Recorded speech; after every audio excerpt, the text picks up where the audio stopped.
This is an analysis of Nazi punks fuck off by the Dead Kennedys. Before you even hear the song, you need to pick apart the title and know a few things about the Dead Kennedys. After the release of their first album, the Dead Kennedys began attracting neo-Nazi punks with their hits such as Kill the Poor, which were satirical attacks on American government and politicians. The band disliked the hateful subculture and all of its implications, and wrote this song as a response. They intended to make the message clear to the neo-Nazi fan base who didn't quite grasp the ironic depictions in their first album.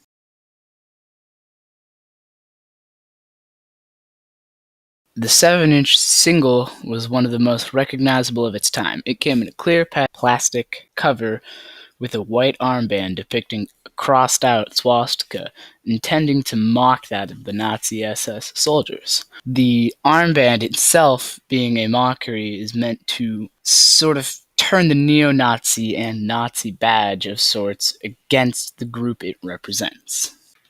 Fuck Off, overproduced by Martin Hammett, take 4.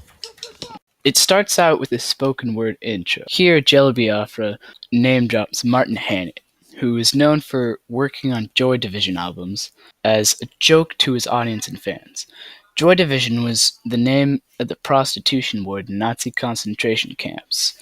The band was aware of it and was also preoccupied with Nazi imagery. The album cover of their album, An Ideal for Living, depicts a Hitler Youth member. In addition to all this, Joy Division was changing punk rock towards a neater, more precise sound and studio aesthetic.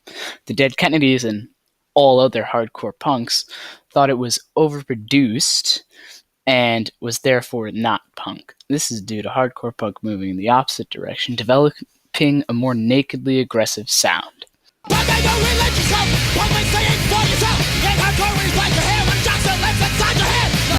This verse is relating the message that neo-Nazis, bullies, jocks, and other conformists to a cult-like religion or social group don't belong in the punk rock scene because they aren't willing to accept the diversity and ideas of punk rock, and that even though these neo-Nazis dress like punks and spike their hair, they still maintain the exclusionary jock mindset and will never be accepted in the punk community. This verse displays the disgust that Jello Biafra and the Dead Kennedys have for bullying and exclusion, which lies at the base of racism, homophobia, misogyny, and all other types of bigotry.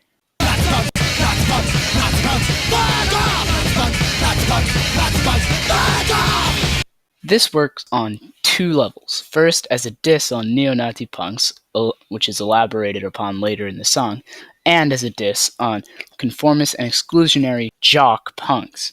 Regarding the actual neo-Nazis, in 1980s California, the Dead Kennedys found themselves in a complicated political situation. Many of their influences used Nazi imagery for sheer shock value and as a way to offend their World War II survival parent. An example being Sid Vicious from the Sex Pistols. This imagery was used by the Dead Kennedys in order to depict Jerry Brown as a modern-day hippie Hitler.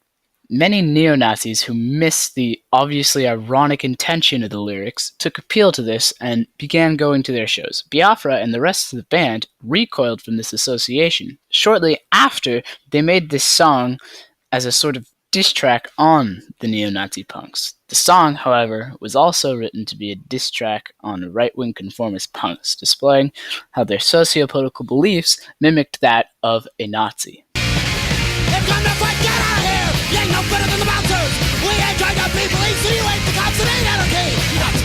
Hardcore punk is about people doing things for themselves and managing their own culture through consensus. Punks are generally in conflict with bouncers because they are instruments of authoritarian violence. The neo-Nazi, conformist, right-wing, and jock punks exemplify this authoritarian violence by how they serve the neo-Nazi, white supremacist, religious, or conformist authorities who are all oftentimes violent or oppressive. Furthermore, in the next lines, they compare the neo-Nazi punks to the police as another symbol of authoritarian violence, saying that the neo-Nazi punks ape the cops or mimic the police through the way that they arbitrarily inflict violence upon others to protect and serve their leader and socio-psychological image of that leader. The police are a pawn of the government, like the neo-Nazi punks are a pawn of white supremacy. These authoritarian leaders who manipulate the masses is exactly what punk rock and anarchy are against.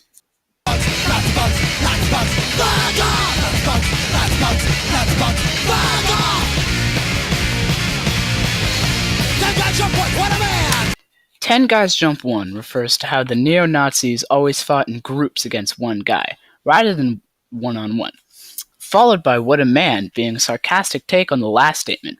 In essence, the dead Kennedys are calling neo-Nazi punks pussies. The next line stating if punks fight amongst themselves, then the police state wins, and that in punk rock, the punks aren't the enemy, thus further stating that neo-Nazis aren't really punks. Stop your backs and trash our holes! Trash your back if you got real balls! The next two lines, Biafra expresses that he isn't impressed or fazed by the destruction of underground punk venues where bands who the neo-Nazis disagree with play. He also says that by destroying the venues, the neo-Nazis stab themselves in the back by labeling themselves as neo-Nazis because now the punk scene will no longer accept them and general society will no longer accept them. He then says if the neo-Nazis were actually brave, that they should trash a bank, not only because it's an action of higher risks, but also that it takes bravery to rebel against the real power held by the financial institutions which perpetuate inequality.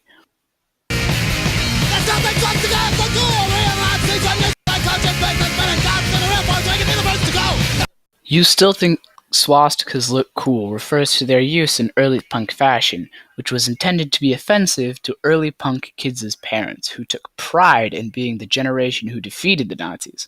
It eventually fell out of style when punks began to think about their implications. It almost completely died when fascists began trying to use punk rock as a recruitment pool. The real Nazis run your schools. Their coaches, businessmen, and cops refers to how neo-Nazi punks don't understand the real nature of fascism, which uses a meticulously organized network of bureaucrats and institutions to hold power. In reality, the square authority figures who run our institutions of social control are more like actual Nazis than any neo-Nazi punk.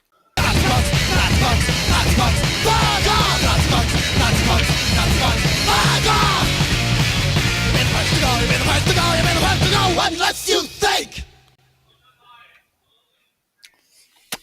Here Biafra uses repetition to put emphasis on how the rowdy neo-Nazi punks would never be accepted in a real fascist state. In fact, their rudeness would probably make them the first group to be eliminated by a real Fourth Reich for how poorly they represent the total obedience that a Fourth Reich would demand. This is furthered by the "unless you think," which is indicating that the only way to avoid being eliminated by the collectivist neo-Nazi regime is to avoid racist Nazism altogether and to become an individual thinker.